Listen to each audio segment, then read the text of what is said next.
प्रधानमंत्री अगर राजी हो जाते हैं कि स्पीकर ओम बिरला इस कांग्रेस इनॉग्रेट करेंगे तो एमआईएम पार्टी उसमें उस फंक्शन में जाएगी।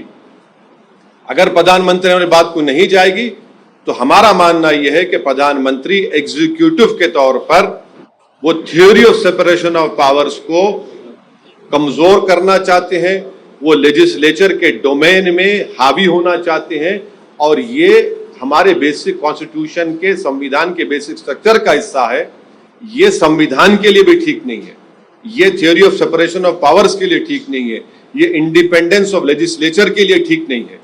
अगर प्रधानमंत्री वजीर आजम बजिद हैं कि मैं ही करूंगा इसका, तो फिर हम इस फंक्शन में शिरकत नहीं करेंगे। सावरकर के जन्मतिथि पे कर रहे हैं, अगर ओम बिरला करते हैं कभी भी जाएंगे सावरकर की?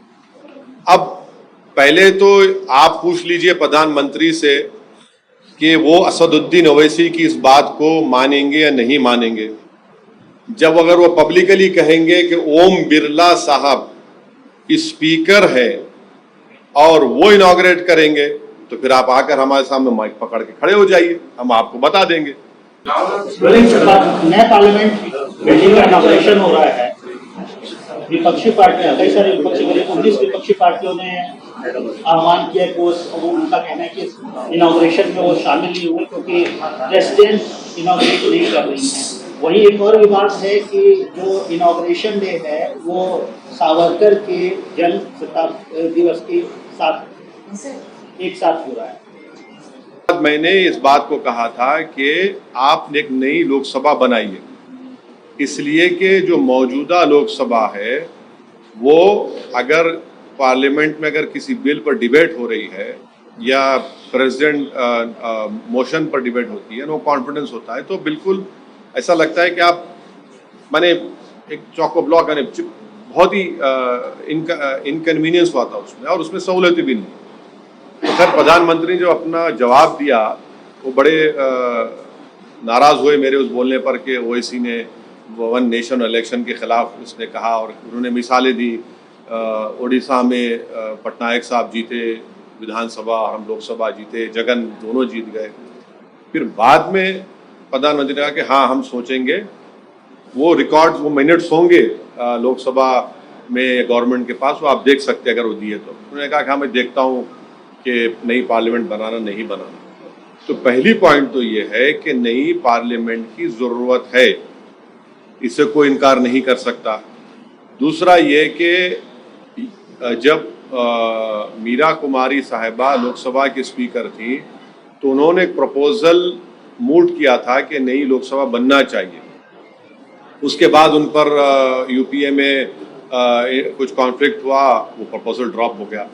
तीसरी बात यह है कि मौजूदा जो पार्लियामेंट की बिल्डिंग है उसको फायर सर्विसेज से क्लियरेंस नहीं है, उसमें कोई क्लियरेंस नहीं है। अगर आग लग गई तो उसका क्लियरेंस नहीं है।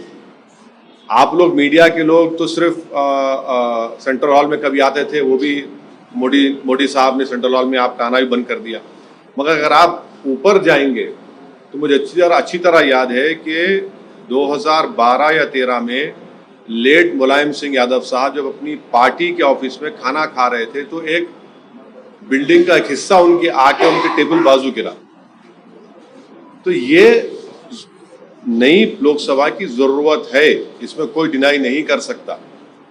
अब हमारा जो पार्टी का ऑब्जेक्शन है वो ये है कि लोकसभा में ये theory of separation of powers Bharat के संविधान के बेसिक स्ट्रक्चर का हिस्सा है, और theory of separation of powers में एग्जीक्यूटिव इंडिपेंडेंट रहेगा, लेजिस्लेचर इंडिपेंडेंट रहेगा, जुडिशरी इंडिपेंडेंट रहेगी। हम शुरू से इस बात को कह रहे हैं कि प्रधानमंत्री वजीर आजम ने जब जाकर इसका फाउंडेशन स्टोन डाला उस वक्त भी मैंने कहा कि ये एग्जीक्यूटिव का गैर जरूरी इंटरफियरेंस हो रहा है लेजिस्लेचर में, उनको नहीं करना चाहिए था फाउंडेशन स्टोन में। जब नेशनल एम्बलम का इनॉग्रेशन हुआ उस वक्त भी वजीर आजम और प्रधानमंत्री मोदी पहुंच गए, स्पीकर साहब पीछे खड़े, उस वक्त भी मैंने ऑन रिकॉर्ड कहा था गलत हो रहा है। आज भी मैं कह रहा हूं कि इसका इनॉग्रेशन प्रधानमंत्री को नहीं करना चाहिए क्योंकि ये theory of separation of powers का वायलेशन है। लेजिस्लेचर इंडिपेंडेंट है, पार्लियामेंट इंडिपेंडेंट है एग्जीक्यूटिव से, जो प्रधानमंत्री है, पार्लियामेंट इंडिपेंडेंट है जुडिशरी से, जो सीजीआई हेड करते हैं उसको। तो इसीलिए हम इसका अपोज कर रहे हैं कि प्रधानमंत्री को, वजीर आजम मोदी को इस नई पार्लियामेंट की बिल्डिंग का इनॉग्रेशन नहीं करना चाहिए, क्योंकि ये theory of separation of powers का ग्रॉस वायलेशन है। ये स्पीकर के डोमेन में, लेजिस्लेचर के डोमेन में एग्जीक्यूटिव इंटरफियर हो रहा है। दूसरी बात यह है कि ये जो अपोजिशन पार्टीज के लोग हमसे कोई कांटेक्ट नहीं किए, हमारी पार्टी से, अब क्यों नहीं किए वो उनसे पूछ लीजिए, क्योंकि उनकी नजर में हम अछूत हैं, अनटचेबल हैं हम। मगर वो लोग जो बोल रहे हैं कि प्रेसिडेंट को करना चाहिए, वो भी गलत है। वो गलत है, इसलिए गलत है क्योंकि आर्टिकल 53(1) पढ़िए आप लोग। आर्टिकल 53(1) ये कहता, the executive power of a union shall be vested in the president and shall be exercised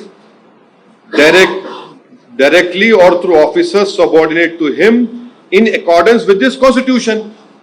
53(1) तो वो तो प्रेसिडेंट भी तो एग्जीक्यूटिव का हिस्सा है, पढ़ते नहीं है ये लोग। इसीलिए हम कह रहे हैं कि स्पीकर कस्टोडियन है लोकसभा का और स्पीकर को करना चाहिए। हम देश के वजीर आजम से, प्रधानमंत्री से ये डिमांड करते हैं कि आप पीछे हट जाइए। आपका तो नाम आ जाएगा फाउंडेशन स्टोन में, इनॉग्रेशन स्पीकर ओम बिरला साहब करने दीजिए और पूरी देश को मैसेज दीजिए कि आप theory of separation of powers को मानते हैं, आप संविधान को मानते हैं और बेसिक स्ट्रक्चर को आप मानते हैं। ये हमारा ये कहना है इस पर।